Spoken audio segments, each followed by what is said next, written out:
Unicórnio, o detector de mentiras da Idade Média. Esquece o glitter e o arco-íris. Na mitologia europeia medieval, o unicórnio era uma criatura completamente diferente do que a cultura pop vendeu pra gente. Era um cavalo branco, imponente, com um chifre único e espiralado saindo da testa. E esse chifre não era decorativo. Ele tinha o poder de purificar água envenenada, neutralizar qualquer veneno e curar doenças que nenhum médico da época conseguia tratar. Mas o detalhe mais fascinante era quem conseguia se aproximar dele. Segundo a lenda, o unicórnio era absolutamente indomável por guerreiros, reis e caçadores. Nenhuma força bruta chegava perto. A única pessoa capaz de se aproximar era alguém de coração genuinamente puro. Era basicamente o polígrafo da Idade Média. Se o unicórnio chegou até você, parabéns, você passou no teste de caráter. Se ele fugiu, bem, isso diz muita coisa sobre você. Na tradição cristã medieval, o unicórnio virou símbolo de Cristo, a criatura que só se submetia à pureza, poderosa demais para ser domada pela força. Aparece em iluminuras, tapeçarias e textos religiosos por toda a Europa durante séculos. Mas o mais surpreendente de tudo é que o unicórnio não foi inventado como fantasia deliberada. O historiador grego Ctésias, no século IV a.C., descreveu o unicórnio como um animal real que vivia na Índia. Falava com seriedade científica, como quem descreve uma espécie descoberta numa expedição. A teoria mais aceita hoje é que ele estava descrevendo um rinoceronte indiano visto de lado. De perfil, os dois chifres parecem um só. A imaginação humana e as histórias que foram passando de boca em boca por séculos fizeram o resto. E sabe qual país tem o unicórnio como animal oficial até hoje? A Escócia. País real, parlamento real, animal oficial de fantasia. E eles abraçam isso com orgulho total, respeito absoluto. Ei cara, comenta aqui embaixo parte 2 que se chegar comentário suficiente eu faço a continuação com mais cavalos míticos insanos que ficaram de fora. Deixa o like também, é um toque só e faz diferença gigante pro canal. Se inscreve e ativa o sininho para não perder nada. Bora continuar. Pégaso, o cavalo que nasceu do pescoço de um monstro. Pégaso tem uma origem que só a mitologia grega seria criativa o suficiente para inventar. Ele não nasceu de uma égua, não foi criado por nenhum deus com carinho e cuidado. Ele brotou do sangue da Medusa no momento exato em que Perseu cortou a cabeça dela. Literalmente emergiu do pescoço de um monstro, já branco, já com asas enormes, já completamente perfeito. Esse é o nível de drama que a Grécia Antiga operava no dia a dia. Depois disso, Pégaso vagou livre pelo mundo até que o herói Belerofonte recebeu da deusa Atena uma rédea de ouro,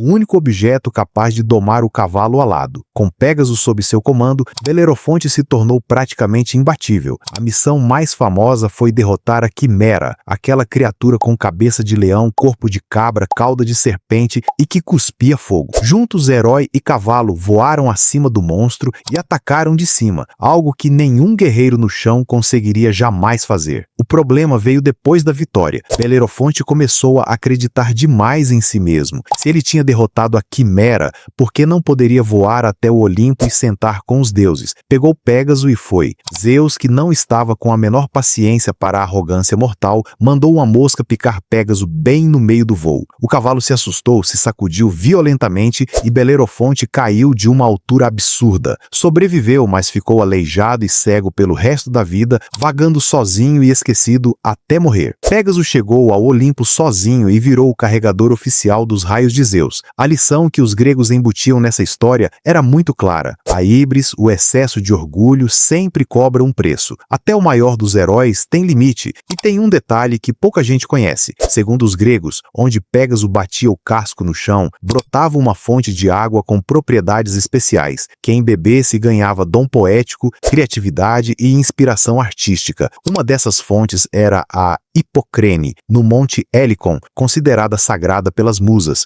um cavalo que literalmente criava escritores e artistas onde quer que passasse. Hipocampo, seu cérebro tem o nome de um cavalo-peixe mitológico. Aqui a coisa começa a ficar estranha de um jeito muito bom. O hipocampo era uma criatura da mitologia grega com parte dianteira de cavalo e parte traseira de peixe ou serpente marinha. Não era um animal secundário nem coadjuvante. Era a montaria favorita de Poseidon, o deus dos mares. Enquanto outros deuses desfilavam em cavalos comuns, Poseidon cruzava o oceano numa carruagem dourada puxada por Hipocampos, com o tridente na mão e as ondas se abrindo na frente dele. Era a entrada mais imponente que a mitologia antiga conseguia imaginar. Os hipocampos também tinham uma função sagrada além do transporte. Carregavam as almas dos marinheiros mortos até o reino subaquático de Poseidon. Eram mensageiros entre o mundo dos vivos e o fundo do mar. Mas o detalhe que vai genuinamente travar sua cabeça: a palavra hipocampos em grego significa literalmente cavalo monstro marinho. Hippos, cavalo, e campos,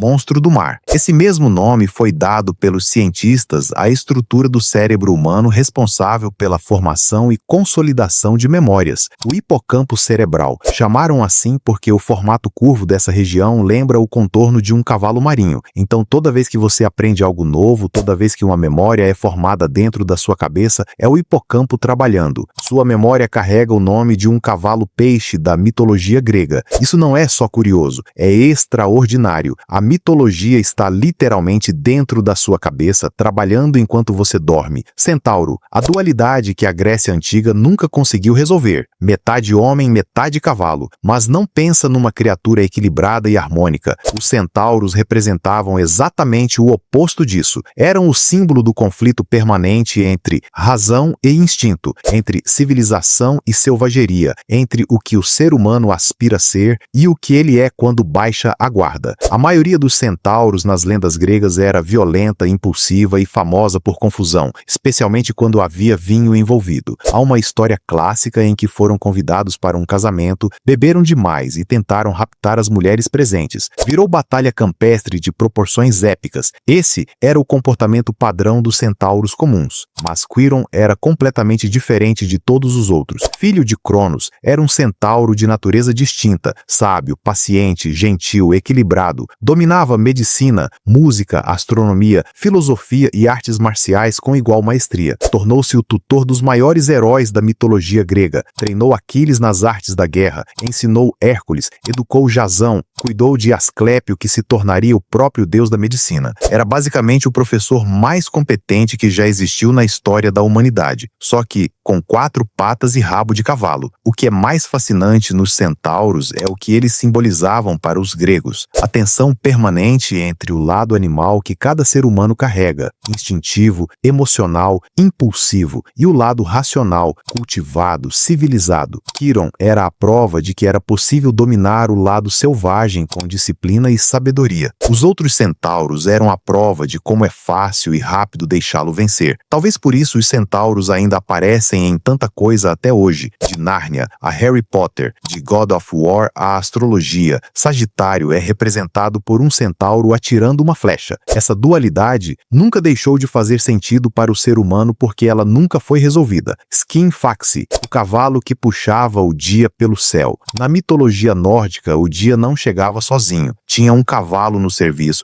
e esse cavalo tinha nome, história e uma importância cósmica que vai bem além do que a maioria das pessoas conhece. Skinfaxi, cujo nome significa exatamente crina brilhante, era o cavalo que puxava o dia pelo céu. Era conduzido por Dagr, o personagem que representava o dia na cosmologia nórdica. Mas a parte fascinante é que a luz que iluminava o mundo não vinha apenas do sol, vinha, segundo a lenda, diretamente da crina resplandecente de Skinfaxi. Enquanto ele galopava pelo céu, sua crina brilhava com uma intensidade que iluminava a terra e os céus inteiros. Era o cavalo que literalmente acendia o mundo toda manhã. Os nórdicos não criaram esse cavalo como decoração narrativa. Ele fazia parte de um sistema cosmológico completo e detalhado, onde cada fenômeno natural tinha uma causa viva, uma criatura responsável, um nome específico. O dia não era uma abstração, era uma corrida, era um cavalo, era algo vivo e ativo acontecendo no céu acima das suas cabeças. Arrinfaxi, o cavalo que derramava a noite e criava o orvalho. orvalho. Se Skinfax trazia o dia, alguém precisava trazer a noite.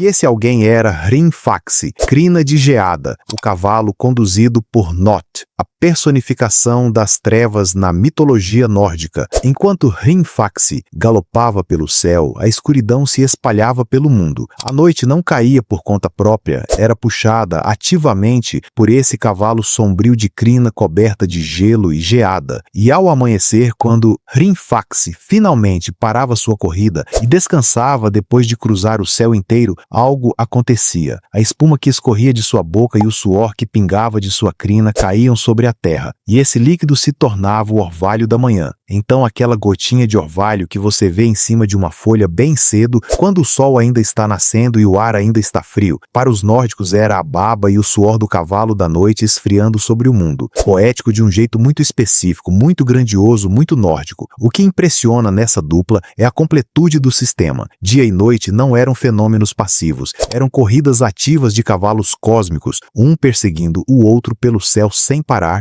em ciclo eterno. Uma cosmologia inteira construída em cima de dois cavalos e seus cavaleiros. O Shai-Heshravas, o Rolls-Royce das montarias divinas. Se você acha que a mitologia grega e nórdica já tinham cavalos impressionantes, a mitologia hindu vai fazer você repensar toda a escala de grandeza que você conhecia. O Shai-Shravas surgiu durante um dos eventos mais grandiosos da cosmologia hindu, o Samudra Manthan, que pode ser traduzido como a agitação do oceano cósmico. Nesse evento extraordinário, deuses e demônios uniram forças, coisa raríssima porque normalmente eram inimigos mortais, para agitar o oceano primordial usando uma montanha inteira como bastão e a serpente Vasuki como corda. O objetivo era extrair o Amrita, o néctar da imortalidade, do fundo do oceano. Durante esse processo, o oceano foi sendo agitado com força tão brutal que começou a expelir maravilhas do seu interior. Surgiram joias divinas, a deusa Lakshmi sentada numa flor de lótus, o médico dos deuses com um pote de remédios, o elefante branco Airavata, e então surgiu o Shai-Shravas, branco como neve recém-caída, com 7 cabeças, capaz de voar sem precisar de asas, e imediatamente reconhecido por todos os deuses e demônios presentes como o rei absoluto de todos os cavalos que existiam ou algum dia existiriam. O deus Indra, senhor dos céus e dos raios, ficou com ele, e nas escrituras hindus, o Shai-Shravas é citado repetidamente como o padrão máximo de perfeição entre os animais. Nas palavras do próprio Krishna, no Bhagavad Gita, entre os cavalos sou o Shai-Shravas. Se o deus mais venerado do universo usa você como exemplo pessoal de excelência absoluta, você definitivamente chegou lá. Cavalo d'água, a criatura que culturas sem nenhum contato inventaram de forma idêntica. E aqui chegamos no fenômeno mais perturbador de toda essa lista. Na Escócia existe o Kelpie, cavalo que vive em lagos, parece manso e dócil, mas quando alguém monta, sua pele gruda no cavaleiro e ele mergulha nas profundezas até afogar a vítima. Na Irlanda é o Itch-Uisi, que emerge do mar e faz o mesmo. Na Escandinávia é o Beka-Hesten, o cavalo do riacho que atraía crianças para a água. Na Alemanha, na Finlândia, em partes da África, versões diferentes, mesma criatura, mesmo destino. Culturas completamente separadas por oceanos, sem nenhum contato entre si, criaram o mesmo cavalo assassino com os mesmos detalhes. Isso não é coincidência, é a humanidade inteira processando o mesmo medo universal da água escura e profunda e criando o mesmo aviso para seus filhos. Não confie no que parece seguro perto dos rios. A mitologia sempre foi isso. Sabedoria embalada em história, passada de geração em geração,